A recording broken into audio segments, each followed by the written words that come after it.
ኩሉ ነፍሲን ዛኢቀቱል መውት ነፍስ ሁሉ ሞትን ትቀምሳለች።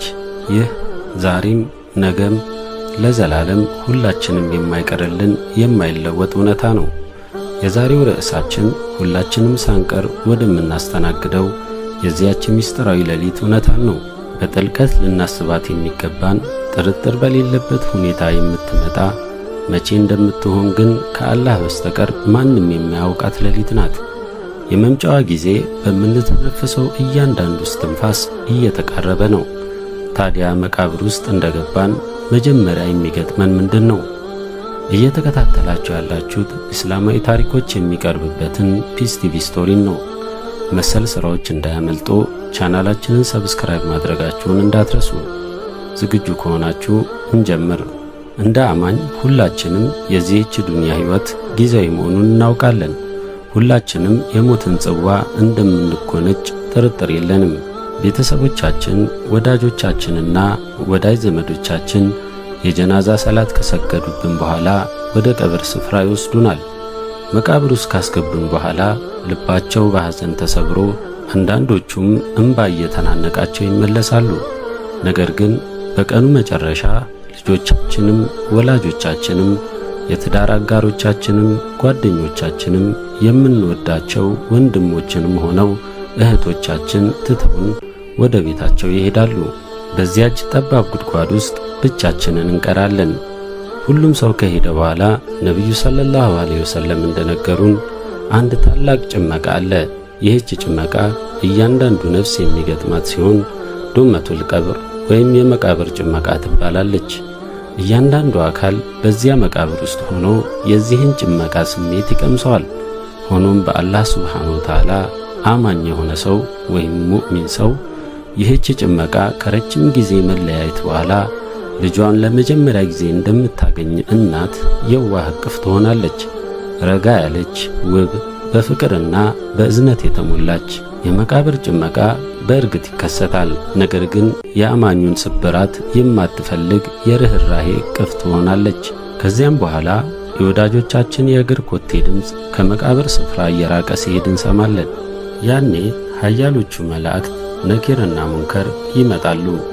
ሟቹን በቀብር ውስጥ በሚያረጋጋ ሁኔታ ያስቀምጡትና ሦስቱም መሠረታዊ ጥያቄዎች ይጠይቁታል። ጌታህ ማን ነው? ሃይማኖትህ ምንድን ነው? ወደ አንተ የተላከው ነቢይ ማን ይባላል? እየተባለ ይጠየቃል። በዱንያ ሕይወታቸው በእምነታቸው የጸኑ አላህን ለማስደሰት የጣሩና የለፉ ሰዎች አላህ ሱብሓነሁ ወተዓላ መላእክትን ወርደው የምሥራች እንዲነግሯቸው ይልኳቸዋል። ከኋላችሁ ስለተዋቻቸው ሰዎች አትጨነቁ፣ ወደፊት ስለሚመጣውም ነገር አትስጉ፣ ይልቁንም ወደፊት በሚጠብቃችሁ ነገር ላይ የምሥራች ይሁናችሁ ይሏቸዋል። የመላእክት ድምፅ ልባቸውን በሰላም ይሞላዋል። ለሚጠየቁት ጥያቄ መልሶች አይከብዷቸውም። ጌታዬ አላህ ነው፣ ሃይማኖቴ እስልምና ነው፣ የተላከውም ነቢዩ መሐመድ ሰለላሁ ዐለይሂ ወሰለም ናቸው እያሉ ሙእሚኖች ይመልሳሉ። እነዚህን የፈተና ጥያቄዎች በስኬት ካለፍን በኋላ ምን ይከሰታል? ከአላህ ሱብሓነሁ ወተዓላ ዘንድ 5 ታላላቅ የምሥራች ዜናዎች የያዘ ትእዛዝ ይመጣል። መቃብሩ ከጀነት ምንጣፎች ይነጠፍለታል፣ ምቾትና ውበት ይሞላዋል። ከጀነት ልብሶች ይለብሳል፣ ንጹሕና የሚያምር ልብስ ይሰጠዋል።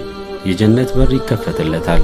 ይህም የጀነት ንፋስ እንዲተነፍስ መዓዛውን እንዲያሸትና በሚያየው ነገር እንዲደሰት ያስችለዋል። መቃብሩ ዓይን እስከሚያየው ድረስ ይሰፋለታል። ምድር ላይ ትንሽ ቢመስልም የአላህ ሥራ ግን ወሰን የለውም። የአላህን ውዴታና የጀነትን የምሥራች ዜና ይቀበላል። ያን ጊዜ በሚያስደንቅ ሁኔታ ውብ ፊት፣ የሚያምር ልብስና ጣፋጭ መዓዛ ያለው አንድ ሰው ይመጣል። ሟቹም አንተ ማነህ?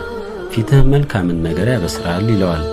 ያ ሰው እኔ መልካም ሥራህ ነኝ በማለት ይመልስለታል። እኔ የምትሰግደው ሰላትህ፣ የምትሰድቀው ሰደቃህ፣ የምታነበው ቁርአንህ፣ የምትጾመው ጾምህ፣ ያለፍክበት ትግልህ ነኝ በማለት ይነግረዋል። በሌሊት ጨለማ ውስጥ ሆነህ የምትሰግዳቸው 2 ረካዎችህ ነኝ እያለ ይነግረዋል። እስከ ትንሣኤ ቀን ድረስ ከእኛ ጋር የሚቀረውና ጓደኛችን የሚሆነው ይህ መልካም ሥራችን ብቻ ነው። ምክንያቱም አላህ ይጠብቀንና የሰው ልጅ ዱንያ ላይ ሲኖር ስራው ካላማረና ተውበት ሳያደርግ ሕይወቱ ካለፈ ቀጣይ ሀያቱ የከበደ ይሆናል። ስቃዩ ቀብር ውስጥ እንደገባ ይጀምራል። ገና ነፍሱ እንደተመለሰች መቃብሩ እንዲህ በማለት ይናገራል። እኔ ላይ ከተራመዱብኝ ሰዎች ሁሉ አንተ እኔ ዘንድ የተጠላህ ነበርክ።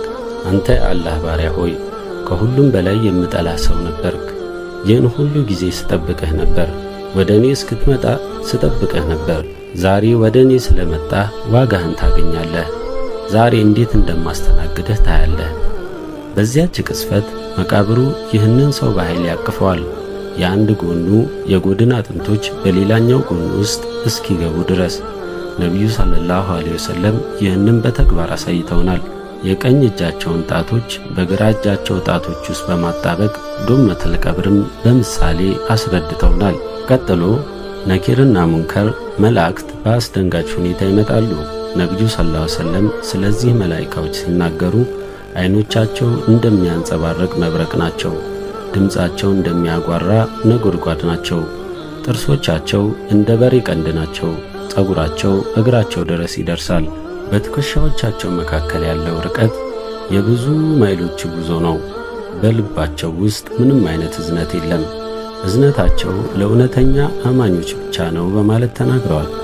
እያንዳንዳቸው የብረት መዶሻ ይይዛሉ። በዱንያ ላይ ያሉ የሰው ልጆችና ጂኖች በሙሉ ተሰብስበው አንዱን መዶሻ ለማንሳት ቢሞክሩ 1 ኢንች እንኳን ማንቀሳቀስ ይቅርና 1 ሚሊሜትር እንኳን ማንቀሳቀስ አይችሉም። እነዚህ መላእክቶች ወደ ሟቹ ይመጡና በኃይል ይገስጹታል። የሰውየውን አጥንቶች እስኪሰባበሩና መገጣጠሚያዎቹ እስኪለያዩ ድረስ። ከዚያም ራሱን ስቶ ይወድቃል። ሲነቃ 3ቱን ጥያቄዎች በአስደንጋጭ ሁኔታ ይጠይቁታል። ጌታህ ማን ነው? ሃይማኖትህ ምንድነው? ይህ ሰውዬ ማን ነው? ይሉታል። አንተ ሰው ያለህበትን ቦታ ወቅ፣ ዙሪያህን ተመልከት። ዱንያ አብቅታለች። አሁን መቃብር ውስጥ ነህ። ንገረን ጌታህ ማን ነው? በማለት ይጮሁበታል። አሁን እኛ ባለንበት ሁኔታ ላኢላሃ ኢላላህ ሙሐመዱር ረሱሉላህ ሰለላሁ ዐለይሂ ወሰለም እንላለን። የእነዚህን ጥያቄዎች መልስ የማያውቅ ማንም የለም ብለን እናስባለን። ጌታዬ አላህ ነው፣ ሃይማኖቴ እስልምና ነው፣ ይህ ሰው ደግሞ ሙሐመድ ሰለላሁ ዐለይሂ ወሰለም ናቸው ማለት አይከብደንም። ነገር ግን ዱንያ ላይ ስንኖር በአላህና በረሱላችን ሰለላሁ ዐለይሂ ወሰለም አስተምህሮት መሰረት ካልኖርን መልሱን መመለስ እጅግ በጣም ከባድ ነው የሚሆነው። አላህን አልሰማም፣ የረሱልን ሰለላሁ ዐለይሂ ወሰለም መንገድ አልከተልም ያለች ነፍስ ስሜቱ የምትለውን ብቻ ይከተል የነበረ ሰው ጌታህ ማን ነው ሲባል አላውቅም ከማለት ውጪ መልስ አይኖረውም። ቀጥለው ሃይማኖትህ ምንድነው ብለው ይጠይቁታል። በሕይወቱ ውስጥ ከስሜቱ በስተቀር ሃይማኖት አልነበረውም። እርሱ የሚያምነው በ70 ዓመቱ ወደ አላህ መመለስ እንዳለበት ነበር። አቅም ሲያጣ፣ አጥንቶቹ ሲሰባበሩ፣ ፊቱ ሲጨማደድ ያኔ ወደ ሐጅ መሄድ እንዳለበት ያምን ነበር። እስከዚያው ጊዜ ድረስ መደሰት እንዳለበት ያምን ነበር። ይህ ሰውዬ አላውቅም ከማለት ውጪ ምን መልስ ይኖረዋል? የነቢዩን ምስል እያሳዩት ይህ ሰው ማን ነው ብለው ይጠይቁታል። እርሱ ነቢዩ መሐመድን ሰለላሁ ዐለይሂ ወሰለም አያውቅም፣ ፈለጋቸውን አልተከተለም። እርሱ እንደ ሮናልዶ፣ ሜሲ ያሉትን ሰዎች ይከተል ነበር። የፊልም ተዋናዮችን፣ የፖፕ ኮከቦችን ከላይ እስከታች አርአያ አድርጎ ፈለጋቸውን ሲከተል የኖረ ሰው ምን ብሎ ሊመልስ ይችላል? አላውቅም ከማለት ውጪ። ያን ጊዜ በዚያ መዶሻ በኃይል ይመቱታል። ፍንጣሪዎቹ በመቃብሩ ውስጥ ሁሉ ይበተናሉ። ከዚያም ወደ ላይ ተመልከት ይባላል። ወደ ጀነት የሚወስደው በር ይከፈታል። ወደ ላይ ሲመለከት የጀነትን ውበትና በረከት ያያል። ከዚያም አንተ የአላህ ጠላት ሆይ አላህን ብትገዛ ኖሮ ይህ ያንተ መኖሪያ ይሆን ነበረ፣ ነገር ግን አልታዘዝክም ይባላል። በዚያን ጊዜ ሰውየው ታይቶ በማይታወቅ ጸጸት ውስጥ ይዋጣል። ከዚያም ወደ ጀሃነም የሚወስድ በር ይከፈትለታል። አንተ የአላህ ጠላት አላህን ስላመጽክ ይህ ያንተ መኖሪያ ነው ይባላል። የገሃነም ትኩስ ነበልባል ወደ መቃብሩ እየገባ እስከ ትንሣኤ ቀን ድረስ ያቃጥለዋል። ከዚያም በኋላ እውርና ደንቆሮ የሆነ ሰው አሰቃይ ይመደብበታል። ለምንድን ነው እውርና ደንቆሮ የሆነው? ሟቹ ሲያለቅስ፣ ሲጮህ፣ ደም እንባ ከዓይኖቹ ሲፈስ ምህረትን ሲለምን እንዳያይና እንዳይሰማ ተደርጎ ነው። በብረት መዶሻ እየመታ ያሰቃየዋል። ይህንን መዶሻ ተራራ ላይ ቢመታው ኖሮ ተራራውን አቧራ ያደርገው ነበር። ይህንን ሰው ሲመታው ከሰው ልጆችና ከጂኖች በስተቀር ሁሉም ፍጥረታት ይሰሙታል። አስከትሎ 99 እባቦች ይመደቡበታል። እስከ ትንሣኤ ቀን ድረስ ይነድፉታል። የአንዱ እባብ መርዝ ምድር ላይ ቢንጠባጠብ ኖሮ እስከ ዓለም ፍጻሜ ድረስ ምንም ነገር አያበቅልም ነበር። በሐዲሱ እንደተገለጸው ከዚያ በኋላ አስቀያሚ ፊት፣ ቆሻሻ ልብስና የሚሸት ጠረን ያለው አንድ ሰው ወደ መቃብሩ ይመጣል። ይህ ሰውዬ ማሾፍ ይጀምራል። የምስራች፣ የሚያስከፋህ፣ የሚጎዳህ፣ ሕመም የሚያመጣብህን ነገር እነግርሃለሁ። ይህ ቃል የተገባልህ ቀን ነው። አላመንክም ነበር። እንደምትሞት አላመንክም ነበር። ዛሬ ዋጋህን ትከፍላለህ ይለዋል። ሟቹም አንተ ማነህ ብሎ ይጠይቀዋል። ሰውየውም እኔ ክፉ ሥራህ ነኝ፣ በዱንያ ላይ ስትሠራው የነበሩት መጥፎ ሥራዎችህ ነኝ። ዱንያ ላይ ስታደርግ የነበረውን ሥራዎች እንድታይ አላህ ሱብሓነሁ ወተዓላ አካል ሰጥቶኛል በማለት ይመልስለታል። ያኔ ጌታዬ ሆይ እባክህን የትንሣኤን ቀን አታምጣው፣ አቆየው ብሎ ይለምናል።